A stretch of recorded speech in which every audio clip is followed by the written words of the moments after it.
Olá, boa noite, graça e paz. Estamos iniciando mais uma segunda-feira de estudo bíblico. Espero que você possa aproveitar muito bem o dia de hoje. Hoje vamos iniciar um novo assunto. Daqui a pouco eu digo qual. Vamos orar primeiro. Senhor nosso Deus, nosso Pai, muito obrigado, Deus, por esse dia, pela oportunidade de estudar a Tua Palavra. Peço a Tua bênção, a Tua ajuda sobre o assunto que vamos iniciar hoje.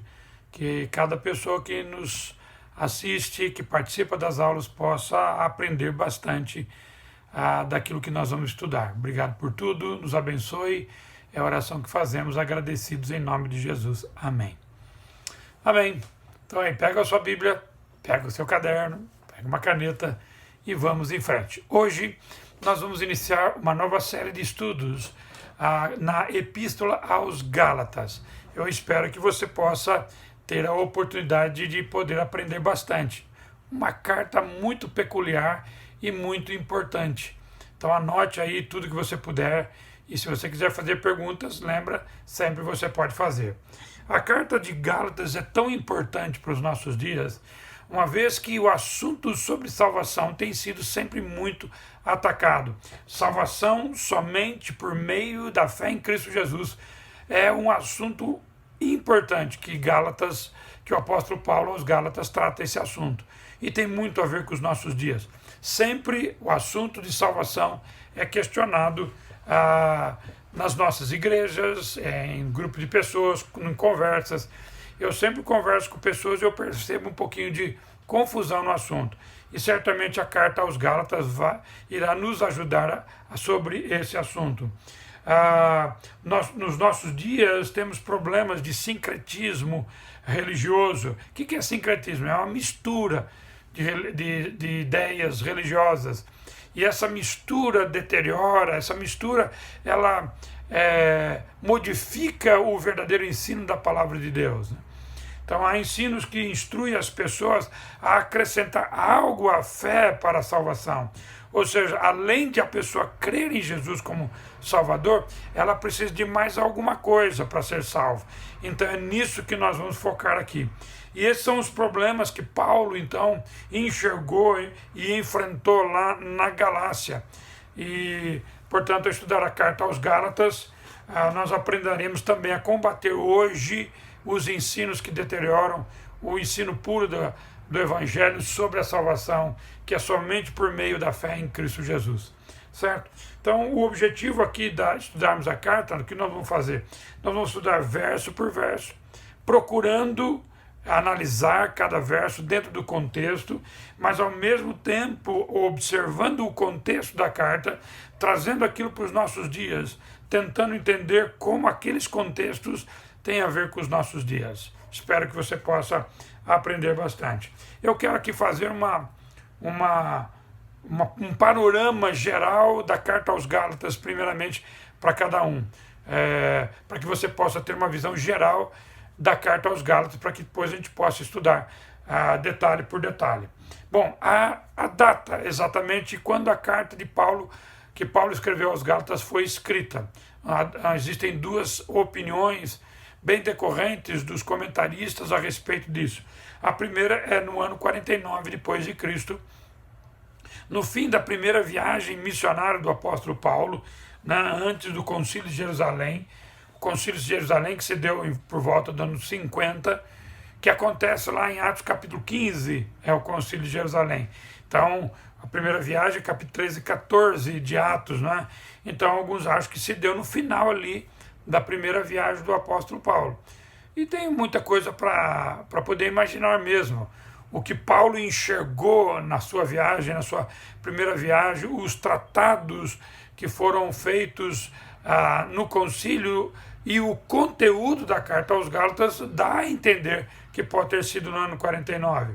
Porém, existe uma outra ideia que é entre o ano 56 ou 57, no fim da terceira viagem missionária de Paulo, escrito de Éfeso, talvez de Macedônia, ou até em Corinto, quando ele fez a terceira viagem, quando ele escreve sobre esse assunto tão importante. As duas datas são bem decorrentes diante dos comentaristas da carta aos Gálatas.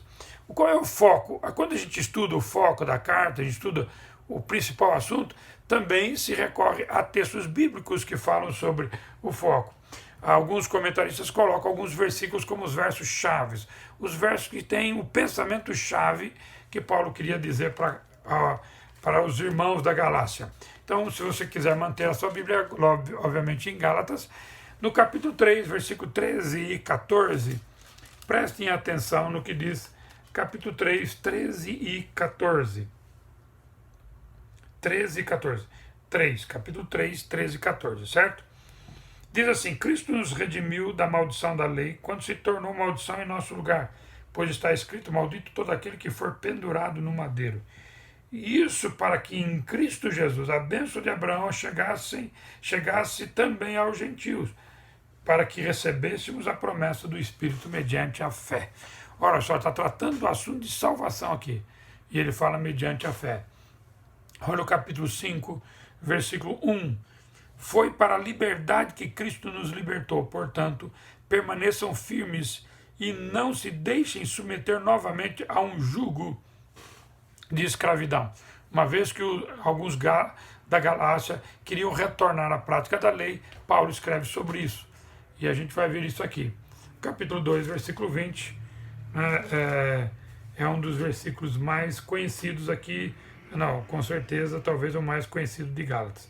Capítulo 2, versículo 20 diz o seguinte: fui crucificado com Cristo, assim já não sou eu quem vive, mas Cristo vive em mim. A vida que agora vivo no corpo, vivo-a pela fé no Filho de Deus, que me amou e se entregou por mim. Então ele fala que tanto na salvação como na vida cristã, a fé em Cristo é fundamental para o ser humano. Então é um assunto importante. Tanto é que um dos temas uma das palavras-chave dadas para a carta aos Gálatas é a palavra liberdade. E liberdade tem tudo a ver mesmo com a carta aos Gálatas, né? Por que liberdade? Porque a pessoa é livre do jugo da escravidão da lei, é livre da ideia de que para conseguir algo diante de Deus, crescimento, salvação, tudo precisa guardar a lei, liberdade total. E um dos temas dados para a carta aos Gálatas é a Magna Carta da Emancipação Espiritual. Vou repetir: a Magna Carta da Emancipação Espiritual, ou seja, liberdade cristã, né? Liberdade cristã, ou seja, não tem a ver com qualquer prática, tem a ver com fé. Você crê e ponto final. Deixa eu ver se eu tenho mais alguma informação importante aqui para dar para os irmãos a respeito da carta. Tem mais algumas coisas aqui, não? Eu tenho uma frase aqui que eu quero ler para vocês, presta atenção. Se o homem pudesse obter o favor divino através do seu cumprimento voluntário da lei, então sua salvação dependeria de uma obediência completa. Qualquer desvio das normas da lei o exporia ao castigo e à perda da sua salvação. Bem, diante desta frase, a grande pergunta é: quem é que consegue cumprir totalmente a lei? Esta carta da liberdade, que vem como resultado da salvação oferecida pela graça de Deus, tão somente por ela, as pessoas aceitam essa salvação por meio da fé em Cristo Jesus. Elas se tornam verdadeiramente livres porque passam a ter um relacionamento correto com Deus. Esse relacionamento não é resultado de esforços humanos, não é resultado do esforço da pessoa, mas é sempre consequência de uma ação poderosa, de uma ação divina na pessoa. Assim, libertas, as pessoas se tornam responsáveis em sua conduta e agem sem egoísmo, tanto dentro da comunidade cristã, como no seu relacionamento com pessoas em geral. Por quê? Porque tudo que ela vive não tem nada a ver com ela mesma, tem a ver com a ação de Deus sobre ela. A salvação é a obra de Deus. Deus que agiu, Deus que age, Deus que transforma. A pessoa creu no Evangelho, creu naquilo que só o Senhor pode fazer, porque nós não podemos fazer absolutamente nada. Mas vamos falar muito sobre isso durante o estudo da carta aos Gálatas. Bem, a autoria ela é extremamente difundida, aceita por todos os comentaristas, que o apóstolo Paulo de Tarso, é o autor desta carta. Olha o capítulo 1, versículo 1. Paulo, apóstolo enviado, não da parte de homens, nem por meio de pessoa alguma, mas por Jesus Cristo e por Deus Pai, que o ressuscitou dos mortos. Ele já se declara o autor aqui. Mas olha o capítulo 1, no versículo 13 também. Vocês ouviram qual foi o meu procedimento no judaísmo, como perseguia com violência a igreja de Deus, procurando destruí-lo. Olha, ele está falando de si mesmo, o autor falando de si mesmo. Quem é que fez isso? Foi Paulo de Tarso, antigamente chamado Saulo. Mais um versículo, olha 23 do próprio capítulo 1. Apenas ouviam dizer, aquele que antes nos perseguia, agora está anunciando a fé que outrora procurava destruir. Quem fez isso? Foi o apóstolo Paulo. Mas vamos mais um versículo, capítulo 5, verso 2. Olha o que diz. Ouçam bem o que eu, Paulo, lhes digo, caso se deixem circuncidar. Cristo de nada lhes servirá. Ele de novo se declarando o autor da carta. Então, não há nenhuma... poucas pessoas discutem sobre isso, porque é com muita clareza que é o apóstolo Paulo, né? Paulo fundou as igrejas da Galácia, provavelmente não, com certeza, a partir da primeira viagem missionária. Se você lembrar, a primeira viagem missionária, descrita nos capítulos 13 e 14 de Atos, você pode ler lá, quando o apóstolo Paulo sai da cidade de Antioquia, da Síria, ao norte da Palestina. Então ele sai, ele atravessa a ilha de Chipre, Pafos, Salamina e Pafos, e aí ele sai pelo Mar Grande e chega até Perge da Panfilha. A Perge da Panfilha já era uma parte sul da Galácia, mas ele vai mais para o centro, indo para a cidade de Antioquia da Pisídia, por Listra, Icônio e Derbe. Você pode ver, esse é o centro da Galácia, da qual o apóstolo Paulo se utilizou aqui. E certamente a carta que Paulo escreveu aos Gálatas foram lidas por essas cidades, Antioquia, da Pisídia, por Listra, Icônio e Derbe. Você vai ver grandes acontecimentos lá. Bem, tem vários livros que falam sobre Paulo, falam sobre a pessoa dele, e é muito interessante. Tem livros que fazem grandes resumos do apóstolo Paulo. Eu tenho um resumo aqui para mim, eu não vou falar tudo porque realmente não é o grande objetivo nosso, mas eu quero falar um pouquinho sobre o apóstolo Paulo que escreveu esta carta, né? Como eu já disse, o nome era antigo Saulo, no hebraico, né? E no mundo grego passou a ser chamado Paulo. Então este último lhe é dado a partir do capítulo 13, versículo 9 de Atos. Você pode ver lá. Paulo da tribo de Benjamim, segundo o texto de Romanos, capítulo 11, versículo 1. Né? A terra natal dele é Tarso. Né? Algumas pessoas tentam descobrir Tarso, mas se você sai olhando para o mapa, você vai ver Antioquia da Síria, e não por água, mas indo por terra, subindo, contornando a Cilícia, você vai ver lá a cidade de Tarso, de onde ele era origem. Né? Era uma cidade muito importante, imponente, né? Tinha cerca de 500 mil habitantes para aquela época, é uma grande metrópole, né? E era uma importante cidade universitária, inclusive.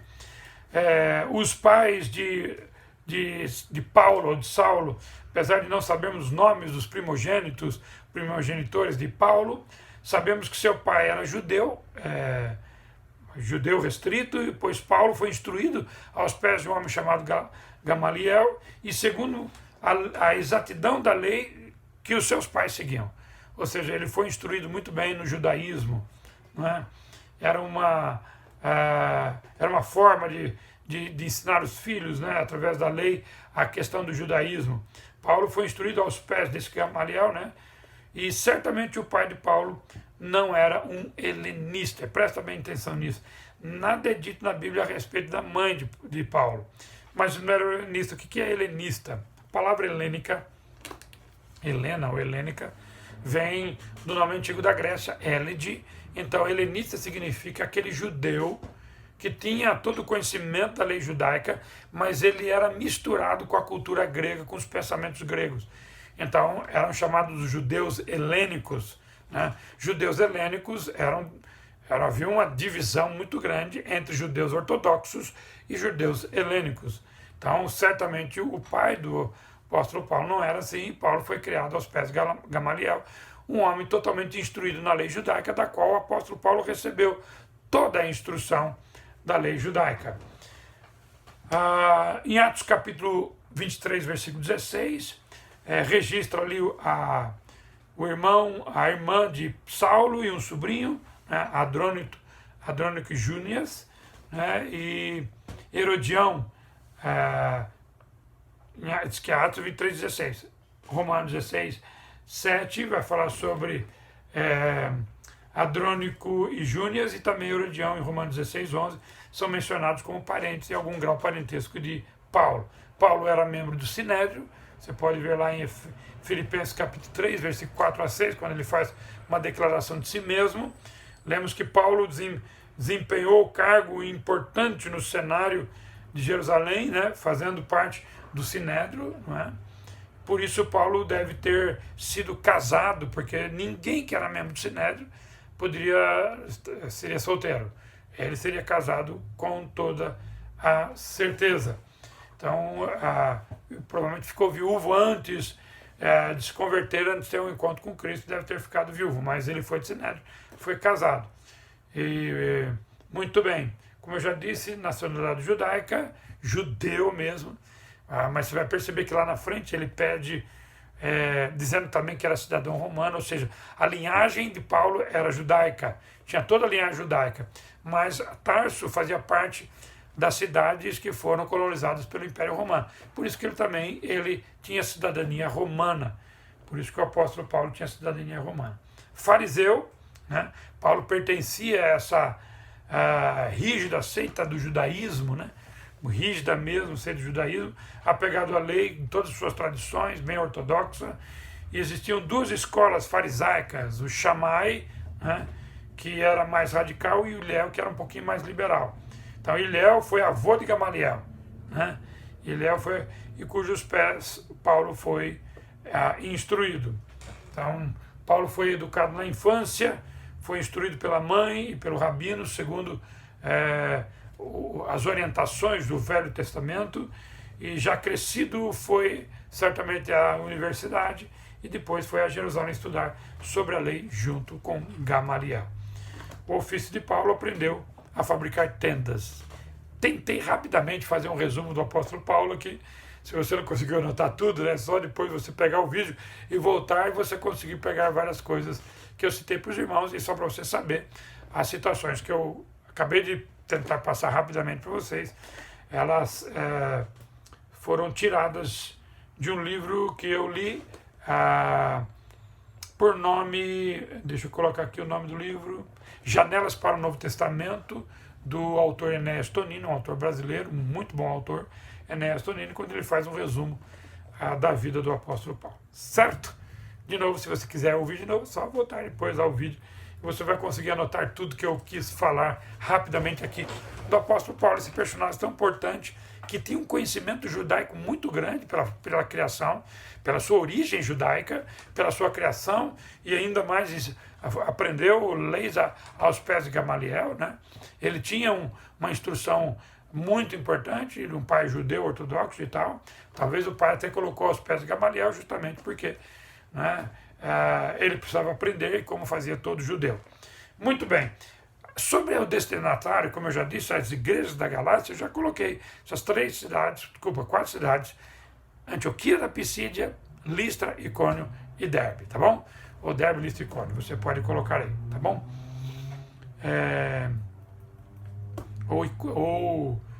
Icônio, Listra e Derbe.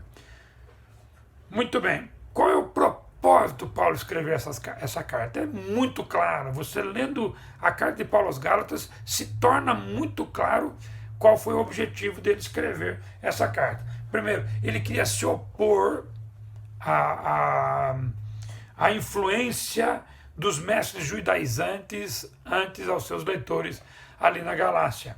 que estavam procurando destruir a autoridade do apóstolo Paulo. Você pode ver logo no início da carta. Ele queria destruir a autoridade paulina, então Paulo, quando escreve, ele vai fazer uma defesa do seu apostolado. E também para refutar os ensinos errôneos dos judaizantes. Quais ensinos? Especificamente, primeiro, que a obediência à lei misturada à fé eram necessárias à salvação. Você vai perceber isso nitidamente na carta. O que os judaizantes diziam? Que Jesus é bom para a salvação, você tem que crer nele, mas também tem que fazer isso, fazer aquilo, deixar de fazer isso. Ou seja, acrescentando práticas da lei para a salvação. Precisavam fazer isso. Isso é uma ideia dos judaizantes na época do apóstolo Paulo. Aliás, que você vê até os dias de hoje. E você conversa com pessoas de igrejas que estão falando sobre isso. E por isso que eu digo para vocês que a carta de Paulo aos Gálatas ela é muito contemporânea, é muito importante para os nossos dias, onde o evangelho de hoje está sendo pulverizado com ideias de que para a salvação precisa haver acréscimos de atitudes, ações, de coisas que nós precisamos fazer para ser salvo. Se você crê em Jesus, mas se você não faz isso, você não pode ser salvo. Então a salvação, o apóstolo Paulo fala, e aqui nós vamos ver muito sobre isso, mediante a fé em Cristo Jesus somente. Então esse é um dos ensinos errôneos que os judaizantes, de novo, quem eram os judaizantes? Mestres, que estavam no meio do povo, mestres judeus, que estavam misturando a mensagem de Paulo sobre a salvação pela graça junto com a prática da lei. Então Paulo vai contra isso. E também, não só para a salvação, mas também para a vida cristã, que o crente ele é aperfeiçoado guardando a lei. Ou seja, ele se torna um cristão melhor, né? Ele se torna um cristão melhor se ele guardar a lei. Ora, meu querido, se é uma coisa que você vai ver na carta de Paulo aos Gálatas, que Paulo tenta mostrar a incapacidade minha e sua de guardar a lei. Então quer dizer que eu estou nem aí com a lei, eu posso... Não é isto que o apóstolo Paulo está querendo dizer. Ele está querendo dizer que a vida com Deus é uma ação de Deus sobre nós. Mas, pastor, qual é a minha parte? Sim, a minha parte é devoção, é busca, é submissão, é reconhecimento de quem nós somos. Mas se eu quiser galgar, crescer na vida espiritual, achando que guardar a lei eu vou conseguir, é um engano, é uma falácia. E o apóstolo Paulo tenta mostrar isso aqui na carta. Então, Paulo queria opor-se aos... Primeiro objetivo, opor-se à influência dos mestres judaizantes, na tentativa de destruir a autoridade dele. Segundo, ele estava querendo atacar os erros errôneos dos judaizantes na questão da fé e na questão da vida cristã, que tinha uma parcela nossa, não era somente divina, e é somente divina. E terceiro, ele queria restaurar os gálatas que haviam caído da graça, que está lá no capítulo 5, e que a gente vai ver aqui também, tá bom? Então esses são os ensinamentos importantes.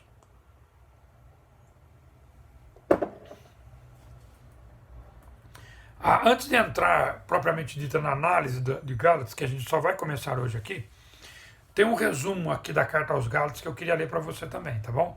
De novo, se você não conseguir anotar tudo, depois você volta. Sem dúvida nenhuma, a ideia principal que percorre toda a epístola aos Gálatas é liberdade mediante o Evangelho. Este é o pensamento que percorre toda a carta. A base da nossa liberdade é dada nos capítulos 1 e 2. Então a base é dada no capítulo 1 e 2. Então a base é dada. Ela é demonstrando a autenticidade do Evangelho e preparando para a discussão doutrinária que se segue. Então no capítulo 1 e 2 era dada a base à liberdade, certo? Aí demonstrando a autenticidade do Evangelho e preparando para a discussão doutrinária que se segue. A seguir, a verdade da nossa liberdade é discutida nos capítulos 3 e 4. É fantástico capítulo 3 e 4. Você não pode perder. Finalmente, o efeito real da nossa liberdade é mostrado nos capítulos 5 e 6. Fantástico. Então, o efeito dessa liberdade é demonstrado nos capítulos 5 e 6. Então, é dado a base nos capítulos 1 e 2, né? A verdade da nossa liberdade é discutida no capítulo 5 com a 3 e 4, e nos capítulos 5 e 6, o efeito dessa liberdade é nos mostrado nos capítulos 5 e 6. Beleza? Anotou tudo aí? Não anotou? Volta um pouquinho depois, você consegue, tá bom? Bom, vamos lá então. Abra a sua Bíblia em Gálatas capítulo 1. Nós vamos começar no início aqui, no primeiro versículo que eu já li, vou ler novamente com os irmãos. Paulo, apóstolo enviado, não da parte de homens, nem por meio de pessoa alguma, mas por Jesus Cristo. Então, o apóstolo é alguém chamado e enviado pelo Senhor, né? E portador de uma autoridade que só o Senhor dá. Tanto é que o apóstolo Paulo já começa aqui dizendo, por quê? Porque a sua autoridade estava sendo questionada, sendo atacada pelos judaizantes. Então ele já faz a questão aqui dizer logo de início que ele não tem um apostolado porque ele queria algum homem, não, foi o próprio Cristo que o separou ao apostolado. Bem, tem uma questão importante aqui, que a Bíblia nos orienta, nos ensina, que para ser apóstolo, a pessoa precisava ter visto a Cristo ressurreto. E Paulo lá em 1 Coríntios capítulo 15, né? Até interessante a gente ler isso aqui. 1 Coríntios capítulo 15, versos 8 ao verso 10. Olha o que diz aqui. Depois desses apareceu também a mim, como um que nasceu fora de tempo. Pois sou o menor dos apóstolos, nem sequer mereço ser chamado apóstolo, porque persegui a igreja de Deus. Mas pela graça de Deus sou o que sou, e sua graça para comigo não foi inútil. Antes trabalhei mais do que todos eles. Contudo, nem eu, mas a graça.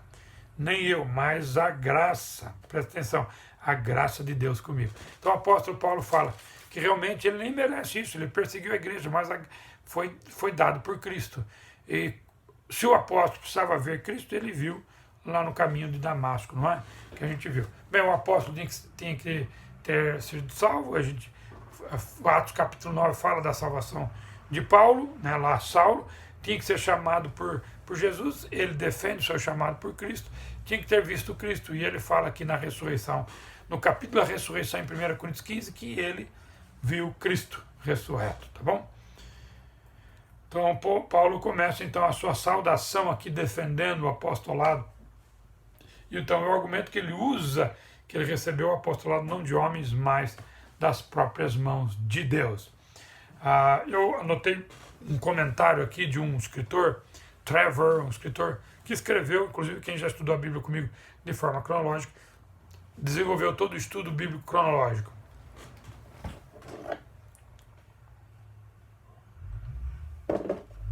Eu vou ler aqui para você, presta atenção. Os falsos mestres diziam que, enquanto os verdadeiros apóstolos tinham sido escolhidos, treinados e enviados pelo próprio Senhor Jesus para pregar, que no caso dos 12 apóstolos, Paulo, por sua vez, tinha sido escolhido e enviado como apóstolo por algum homem ou grupo, né? No entanto, Paulo afirmou que seu apostolado era genuíno, pois ele tinha visto o Senhor Jesus e tinha sido escolhido pessoalmente por ele. Seu apostolado era tão real quanto o daqueles que foram escolhidos pelo Senhor Jesus, lá dos 12 apóstolos. Seu apostolado era tão real quanto daqueles que foram escolhidos pelo Senhor Jesus quando esteve aqui na terra, porque ele viu Jesus face a face. Olha o verso 2 aqui, do capítulo 1 de Gálatas. 2. E todos os irmãos que estão comigo, as igrejas da Galácia. Então, neste verso, ele indica o destinatário desta carta, às igrejas da Galácia, que é bem provável, como eu já disse, que esta carta tenha sido compartilhada com as igrejas citadas na Galácia, né? Que era Antioquia da Psídia, a Listra, Icônio e Derbe. Todos os irmãos, nós não podemos ter exatamente a amplitude que ele teve a carta aqui de quem Paulo estava falando, mas é provável que ele estava dizendo aqui de Barnabé, de Silas, de Judas, né, que estavam com ele aqui, né? E todos os irmãos que estão comigo, provavelmente a sua equipe, os colaboradores, as pessoas que estavam com ele. Também quem leu a carta de Paulo às Gálatas só for nessas cidades? Provavelmente não. A carta de Paulo aos Gálatas depois foi conhecida numa Galácia maior e também em outras regiões, como Ásia Menor, e também entrando para outros lugares, certo? Verso 3 do capítulo 1 de Gálatas. Estamos caminhando para o encerramento. Verso 3. A vocês graça e paz da parte de Deus, nossos Pai, e do Senhor Jesus Cristo. Graça e paz, uma saudação costumeira paulina. Aliás, uma das formas de identificar o escrito paulino é justamente sobre a sua forma de cumprimento, saudação, né, que é composta de duas palavras aqui, graça e paz, né? A graça e paz. A palavra graça, caris, né, que indica favor divino, favor de Deus, pode até indicar um dom, mas é favor de Deus que ele deu aos homens, né? É um destaque a salvação, um destaque a obra totalmente de Deus sobre a nossa vida. E a outra, shalom, paz, origem grega, né? Desculpa, origem hebraica, não grega. Shalom, que é um cumprimento muito formal, né? Aqui pode indicar o bem-estar dentro da comunidade, um bem-estar não produzido pela própria pessoa, mas um bem-estar produzido pela presença do Cristo na pessoa, naquele relacionamento que a pessoa tem, né? A paz também pode dizer sobre o que Cristo veio fazer na comunidade, é trazer paz, relacionamentos pessoais. É interessante que a graça e paz, graça é a ação divina sobre nós, essa ação divina que produz paz. Por isso, paz entre nós e Deus e produz paz entre nós e os irmãos também. A presença de Cristo nos faz isto, né? Então esta frase refere indubitavelmente ao espontâneo e merecido favor ativo de Deus sobre nós. Aquilo que Deus fez sobre nossa vida. A sua amorosa e gratuita bondade em operação por nós, a favor de nós. A salvação concedida aos pecadores como eu e você, né? Sobrecarregados de culpa como nós tínhamos. Então, quando a gente lembra dessa saudação, a gente lembra desta manifestação poderosa de Deus sobre nós. A graça é a fonte da manifestação de Deus sobre nós. A paz pertence ao fluir, ao resultado, às bênçãos espirituais que vêm sobre nós, advindo da graça que está sobre a nossa vida, né? A graça é a fonte, então a paz pertence então a esse fluir que emana dessa fonte da graça de Deus, e esta paz, como escreveu um autor, né, William Hendricks, escrevendo sobre esse assunto, ele colocou que a graça é o sorriso de Deus, a paz é o sorriso de Deus para nós, né? Ele manifestou e veio esse efeito poderoso sobre nossa vida. Muito bem, eu vou parar aqui no versículo 3, porque não dá para a gente continuar. Próxima aula a gente entra no versículo 4 e eu espero que você possa participar aqui de uma carta tão expressiva para os nossos dias, tá bom? Deus abençoe vocês e até a próxima semana de estudo bíblico. Vamos orar? Senhor, eu quero te agradecer pela oportunidade de estudar agora sim a carta de Paulo aos Gálatas. Pedimos a tua bênção, a tua ajuda e que possamos aprender muito da parte do Senhor a respeito desse assunto maravilhoso. Nós te louvamos, nós te honramos por tudo. É a oração que fazemos agradecidos em nome de Jesus. Amém. Tchau. Deus abençoe os irmãos. Uma boa noite. Um beijo no coração.